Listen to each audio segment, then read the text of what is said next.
बहुत कम ऐसे मौके होते हैं जब किसी नई सवारी का इतने अलग अलग एंगल से इंतजार हो रहा हो। क्रूजर बनाने वाली कंपनी की टूरिंग बाइक कैसी होगी? नाम की टूरिंग प्रोडक्ट होगी या प्रदर्शन में भी रेट्रो ब्रांड मॉडर्न प्रोडक्ट कैसे उतारेगा? क्या रॉयल एनफील्ड का कायाकल्प कर पाएगी ये बाइक? और शायद सबसे अहम सवाल ये कि क्या ये प्रोडक्ट नॉन एनफील्ड फैन को खींच पाएगा? रॉयल एनफील्ड हिमालयन के सामने सवालों का एक छोटा सा पहाड़ ही खड़ा हो गया था और इन सवालों के जवाब के लिए हमने खोजी वो जगह जहां हिमालयन शायद सबसे ज्यादा खुश होती।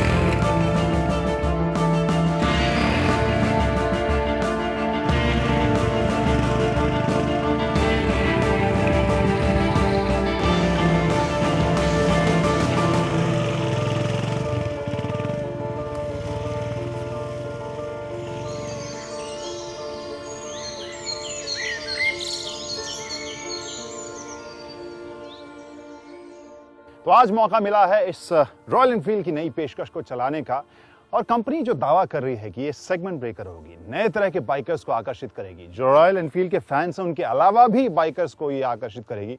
तो उन सभी दावों और वादों को आज हम जांचेंगे, समझेंगे कि आखिर हिमालयन के तौर पर रॉयल एनफील्ड का ये कितना विशाल रूप या कितना विराट मॉडल है।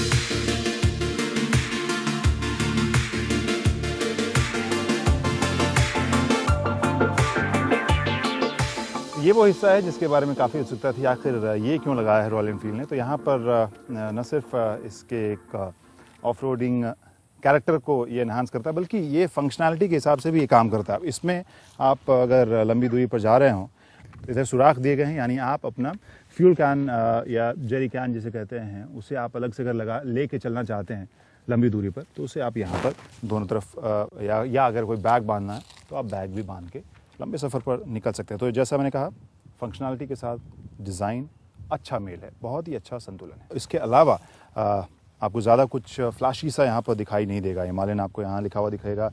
इसके अलावा फ्यूल टैंक के ऊपर इसका नाम दिया गया है और साइड पैनल में भी आपको यहाँ हिमालयन लिखा हुआ दिखाई देगा। इसके अलावा जो सीट है, इसका डिज़ाइन मुझे आकर्षक लग रहा है और जो मैंने सवारी की उस हिसाब से मुझे आरामदेह भी लग रहा है। तो ये देखने में ये आकर्षक है और फंक्शनल भी है और यही कुल मिलाकर मुझे इसका मकसद लग रहा है जिस तरह से इसे डिज़ाइन किया गया है। एक चीज़ काफ़ी मुझे आकर्षक लग रही है, जो है इसका टेल लैम्प।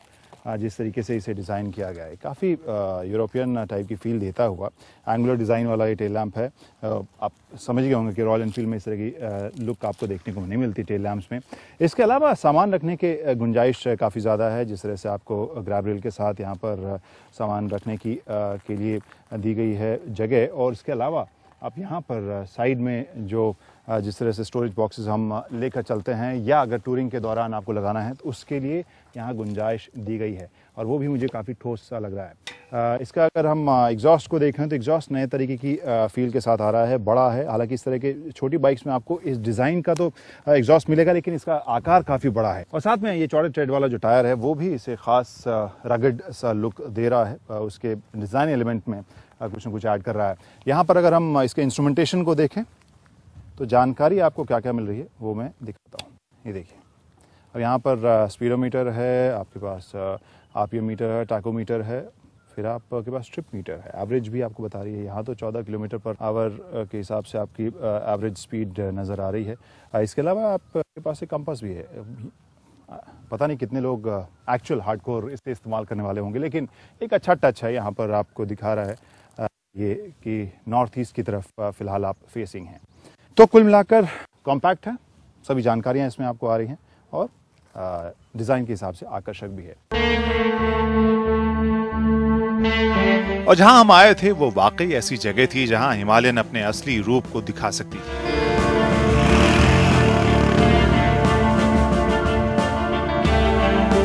बाइक का सस्पेंशन, ग्राउंड क्लियरेंस, सीट की ऊंचाई, 21 इंच का अगला पहिया, आगे और पीछे लगे डिस्क ब्रेक और 182 किलो का वजन। हर मोड़ पर लग रहा था कि बहुत ध्यान से, संतुलित तरीके से कंपनी ने इसे तैयार किया है।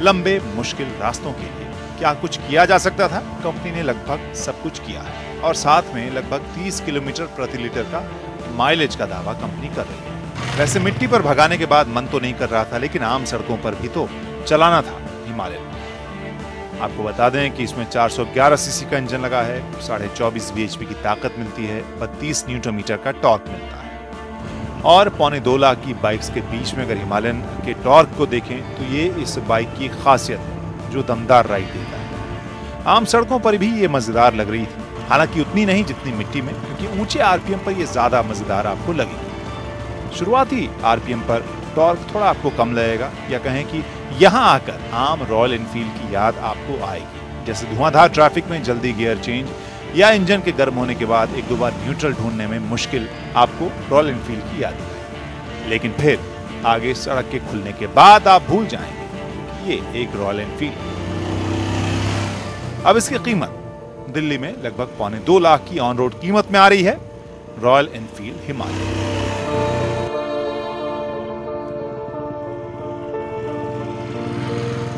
इस रॉयल एनफील्ड हिमालयन की राइड के बाद कई सारे पॉइंट्स जहन में आ रहे हैं जो मैं आपके साथ शेयर करना चाहता हूं, और ये आप मेरी राय भी समझ सकते हैं, रफ्तार की राय भी समझ सकते हैं। एक तो बहुत दिनों के बाद एक ऐसा मोटरसाइकिल या ऐसा पैकेज मेरे सामने आया है जिसको लेकर न सिर्फ आप इसके लिमिट को टेस्ट करते हैं, पुश करते हैं, बल्कि अपनी लिमिट को भी आप पुश करते हैं। और खासकर उबड़ खाबड़ और मुश्किल रास्तों के ऊपर जब मैंने इसे भगाया तो रॉयल एनफील्ड की जो हिमालयन है वो वाकई अडिग टिकी रही और बहुत ही कॉन्फिडेंस आपको देती है मुश्किल मिट्टी, उबड़ खाबड़, पथरीले या फिर कीचड़ वाले रास्तों के ऊपर। और मुझे बहुत ही मज़ेदार ये बाइक लगी और इस वजह से मैंने कहा कि बहुत दिनों के बाद एक ऐसी सवारी मैंने चलाई जिसको चलाने में मुझे इतना मज़ा आया और काफ़ी देर तक मैं इसे चलाता रहा था। वहाँ पर जो चीज़ें महसूस हुई उसके बारे में अब मैं बता दूँ, इसके परफॉर्मेंस के बारे में। एक तो ये कि इसका जो फ्रेम है, जिस तरीके इसकी बनावट है, मुझे बहुत ही इम्प्रेसिव लगी, जहाँ आपको बहुत ही ज़्यादा कॉन्फिडेंस मिल रहा है इसकी हैंडलिंग के साथ। सस्पेंशन भी अच्छा है और आरामदेह काफ़ी है। जो सीटिंग भी है वो भी मुझे काफ़ी मुलायम लगी और जो लंबी दूरी पर आप इसे लेकर जाएंगे तो फिर काफ़ी आकर्षक ये पैकेज ज़रूर नज़र आ रही है।